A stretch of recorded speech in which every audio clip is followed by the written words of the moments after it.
तथा दीक्षांत उत्सव अवसर में विद्यालय प्रधानाचार्य सह प्रधानाचार्य एवं बाटिका तथा विद्यालय प्रमुखा महोदय एवं श्रद्धेय समस्त भाई भौणी दीर्घ 12 वर्षर तपस्या अर्थात 4370 दिन अतिक्रांत हो गला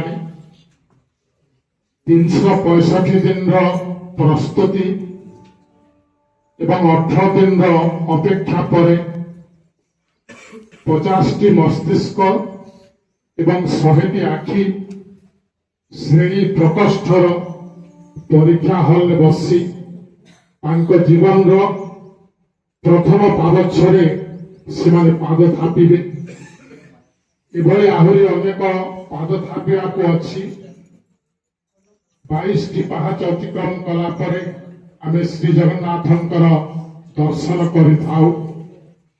तेणु जीवन एटा मध्य एक गणित नुह कि संख्यार खेल नुह।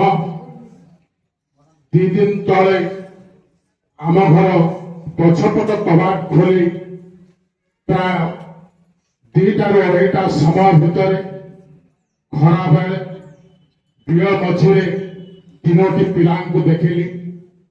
प्रथम पिलार परिचय मागिली से कहला मु गवर्नमेंट बॉयज हाई स्कूल छात्र। गोटे टिकी बाल्टी रे से कादुओ को नहीं से बिल मझिरे प्रस्तुत करुए गोटे क्रिकेट पड़िया एवं से घसीबार व्यस्त होता है। बहुत सुंदर भाव कादुओ को से घसी से गोटे समतल पड़िया बा क्रिकेट खेल पड़िया प्रस्तुति करथिला। द्वितीय पिलाटी जी कादुआ आणुला ताको पचारिली से कहला मु सरस्वती शिशु विद्या मंदिर। एवं तृतीय पिलाटी जी कादुआ चटकुला एवं देह सारा कादुआ लगी जाइतिला ताको पचारिली से कहला मु सेंटानी स्कूल।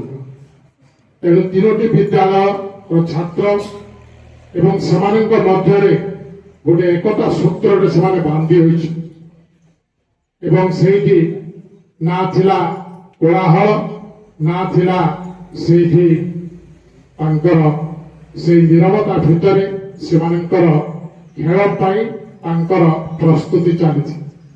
तेणु एटा भी गोटे शिखिबार गोटे संदेश जे किभली भाव गोटे खेल पाई जीवन खेल पाई सेमाने निजे गोटे खेलुआड़ मनोवृत्ति नहीं तांको भितरे गोटे आत्मविश्वास भरी देइचंती एवं से भितरे सेमाने विद्यालय जो दैनिक कार्यक्रम अच्छे पाठ्य खसड़ा ताको मध्य सेमाने भूली जाइचंती एवं एभली एक निजको जीवन में प्रस्तुत करुवा 3 जन छात्र एवं आगामी काल में सेमाने मध्य हुए तो जड़े प्रतिष्ठित क्रिकेट खेलाड़ी भाव में निजको परिगणित न करेंगे एक कही हेना।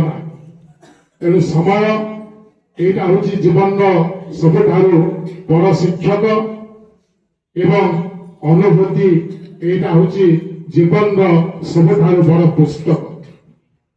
तेणु समय ठारु बड़ शिक्षक नहीं एवं अनुभूति ठारु बड़ पुस्तक नहीं। जदि आमे 4370 दिन कहानी को गोटे गोटे पृष्ठा कर लिखि था हुए तो आज 4370 पृष्ठा व्यापी गोटे विराट पुस्तक आम ये उपहार स्वरूप ताको प्रदत्त कर पारि था। तेणु जीवन में यही जो परीक्षा रही केवल प्रथम पाहाच कहले अत्युक्ति हम नहीं। एवं जीवन में आगामी समय अनेक परीक्षा जाको पड़िब। परीक्षा कहले केवल ये परीक्षा हॉल में बसी किसी प्रश्न उत्तर देदेबा एवं कागज और कलम भितर लुचकाली खेल हो भितर प्रतियोगिता एवं प्रतिद्वंद्वितार फलस्वरूप आम सर्टिफिकेट प्राप्त होगा अर्थ उपार्जन करवा एटा जीवन सफलता नुह এটা জীবনର ସାର୍ଥକତା ନୁହେଁ। ତେଣୁ କିଭଳି ଭାବରେ ଆମେ ଭଲ ମଣିଷଟିଏ ହେବା, ନିଜକୁ ଭଲ ଭାବରେ ଗଢି ତୋଳିବା ଏବଂ ସମାଜ ତଥା ରାଷ୍ଟ୍ର ନିର୍ମାଣରେ ନିଜକୁ ପ୍ରତିରୋଧି କରିବା, ସେଇଟା ଆମ ଜୀବନର ଲକ୍ଷ୍ୟ ହଉ, ଆମ ଜୀବନର ଧ୍ୟେୟ ହଉ। ଯୋଉଟା କିଛି ସମୟ ପୂର୍ବରୁ ଚର୍ଚ୍ଚା ହେଉଥିଲା ସ୍ୱଚ୍ଛତାକୁ ନେଇ, ଶୃଙ୍ଖଳାକୁ ନେଇ, ପରିବେଶକୁ ନେଇ ଏବଂ ବିଦ୍ୟାଳୟର ଯୋଉ ଶୈକ୍ଷିକ ବାତାବରଣକୁ ନେଇ। ତେଣୁ ପ୍ରତିଟି ବିଷୟ ବିଦ୍ୟାଳୟରେ ଅନେକ ଆମର ଶିଖିବାର ରହିଛି। ଆଗାମୀ ସମୟରେ ଏଇ ଯେ ବିଦ୍ୟାଳୟର ଯୋଉ ପାଠ୍ୟଗତ ବିଷୟ ଗୁଡ଼ିକ ରହିଛି ଏବଂ ସେଇଥିପାଇଁ ଆମେ ଯୋଉ ମୋହର ମାରିକି ନମ୍ବର ଦେଇଥାଉ, ସେଇଟା ଯଦିଓ ଆମର ଆତ୍ମସନ୍ତୋଷ ପାଇଁ ବା ପରୀକ୍ଷାର ସଫଳତା ସ୍ୱରୂପ ଗୋଟେ ନିର୍ଣ୍ଣାୟକ ମୂଲ୍ୟ ଦିଆହେଉଛି, ତଥାପି ଆମେ ସେଇଟାକୁ ଜୀବନର ଲକ୍ଷ୍ୟ ବା ଉଦ୍ଦେଶ୍ୟ ନ ଭାବିକରି କିଭଳି ଭାବରେ ଆଗାମୀ ସମୟରେ ନିଜକୁ ପ୍ରସ୍ତୁତ କରିବା, ସେଥିପାଇଁ ଆମ ଭିତରେ କୌଣସି ପ୍ରକାର ଭୟ ରହିବ ନାହିଁ, କୌଣସି ପ୍ରକାର ଚାପ ରହିବ ନାହିଁ। ବର୍ତ୍ତମାନ ଏ ପରୀକ୍ଷା ପେ ଚର୍ଚ୍ଚା ଏହାକୁ ନେଇ ପ୍ରଧାନମନ୍ତ୍ରୀ ସେ ମଧ୍ୟ ବିଭିନ୍ନ ଦେଶ ଗସ୍ତ କରୁଛନ୍ତି ଏବଂ ପ୍ରଧାନମନ୍ତ୍ରୀ ଛାତ୍ରଛାତ୍ରୀମାନଙ୍କ ନିକଟକୁ ସେ ଆସୁଛନ୍ତି ଏବଂ ଏହା ଉପରେ କଥାବାର୍ତ୍ତା କରୁଛନ୍ତି। ତେଣୁ କିଭଳି ଭାବରେ ମନର ତାଙ୍କର ହାଲକା କରୁଛନ୍ତି ଏବଂ ଏହାକୁ ମଧ୍ୟ ଏକ ଆନନ୍ଦର ଉତ୍ସବ ଭାବରେ ଆମେ ପାଳନ କରିବା।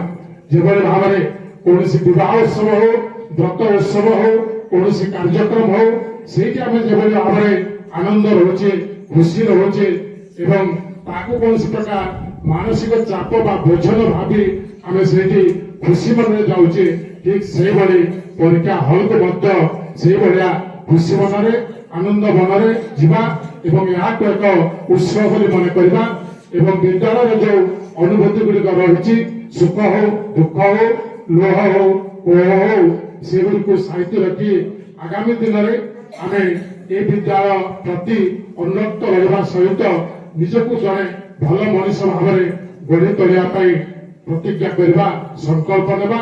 ସେ ଆଶା ଏବଂ ବିଶ୍ୱାସ ନେଇ ସମସ୍ତଙ୍କର ପରୀକ୍ଷାରେ ସଫଳ ହଉ, ଏଇଟା ମା ଘଣ୍ଟାଶୁଣୀଙ୍କ ନିକଟରେ କାମନା କରି ରହୁଛି।